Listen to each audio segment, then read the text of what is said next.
Let's talk a little bit about something a little bit different side of the wonkism.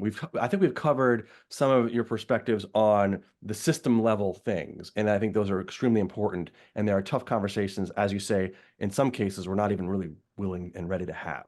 But then there's also the issue of like what people are doing with their pocketbooks on the ground level. And you hit this head on in your piece, talking about the high deductible healthcare plans. And I want to take the devil's advocate here and say, isn't that the point of a high deductible? In other words, you are going to possibly pay $5,000, $10,000 out of pocket for what amounts to cover your ass medicine or overpriced medicine in exchange for when you hit that, if anything really terrible happens, your risk of ruin of going bankrupt is a lot lower. So again, that's a wonderful question, and this conversation generated all sorts of interactions on Twitter and on LinkedIn from people, and some of those people said, "Hey, you signed up for this. This is your own fault." And I think number one, it's important to understand this isn't about me. This is about the fact that 66% of bankruptcies in the United States are driven by medical debt. So regardless of whether you feel like it's a person's fault or not, we have a broader societal issue when 66% of our bankruptcies are being driven by this kind of debt. That's number one.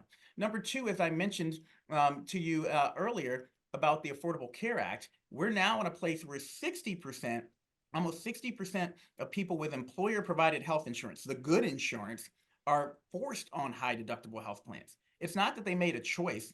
It's that that was the only option that they were given, or the plans are priced such that, yes, that's the only one where I can afford the premium to go on.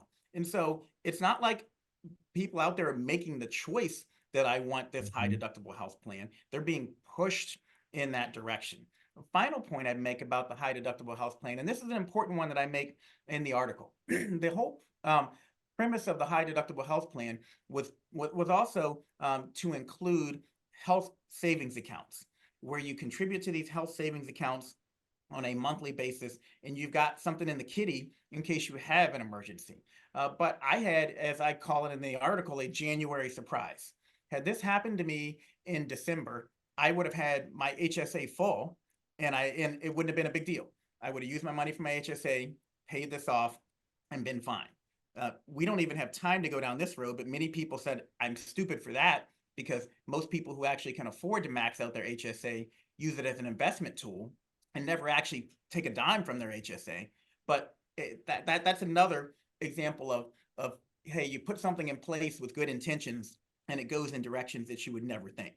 But also we know that many people, particularly from marginalized communities, Black and brown individuals, individuals from under-resourced communities, often are uneducated about their HSA, don't contribute to their HSA. So you have a system set up that's dysfunctional because people aren't educated, they aren't contributing to it, and even when they do everything right, like I do, I can max out my HSA, you still could get hit with a bill in January as opposed to December. And Mayo Clinic in this instant isn't waiting till December till December to get their money. They want their money now, and so I've got to come up with it now. So lots of fault in that logic that, hey, you signed up for this plan and that's just what you get.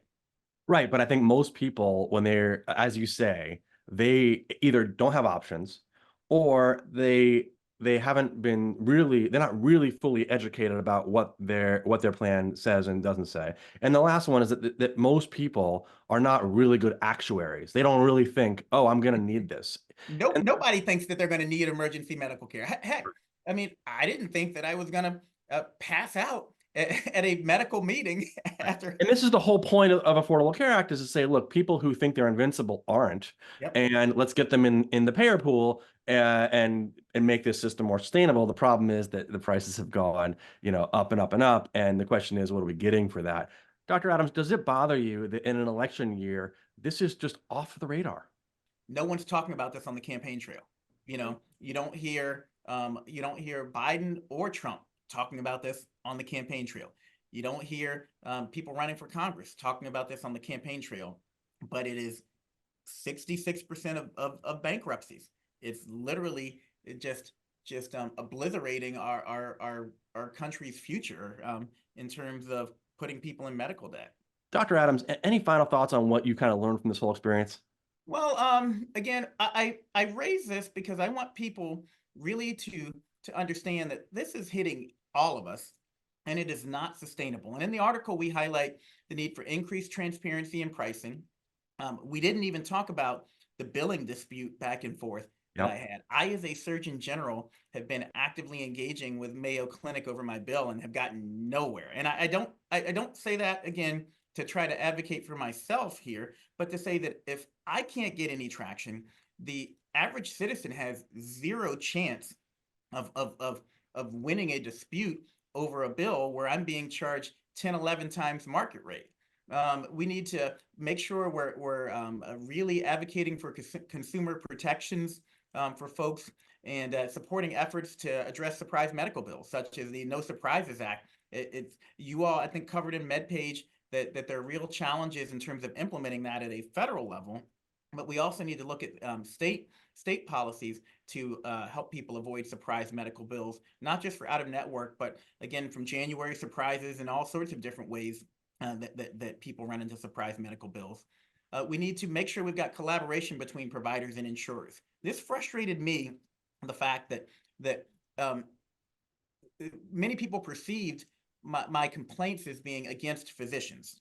The physician fees are usually a small portion of the overall fees out there, but physicians are put forward as the bad guys. We need collaboration between providers, insurers, healthcare systems to really figure out how we unstick this broken system. And then we need to improve high deductible health plans. I think that it's still workable, but my situation showed that high deductible health plans are really actually setting a lot of people up for medical bankruptcies and the burden of medical debt. And on top of that, as you mentioned, the legislation that is meant to protect consumers and patients has been very bipartisan. This is an issue that both sides care about, and yet there are still plenty of holes to plug. And I think that your contribution to the conversation hopefully will alert a few people to start to keep looking into that and make some progress. Dr. Jerome Adams, thank you so much for joining us here on MedPage today. Thank you so much. I really appreciate the conversation.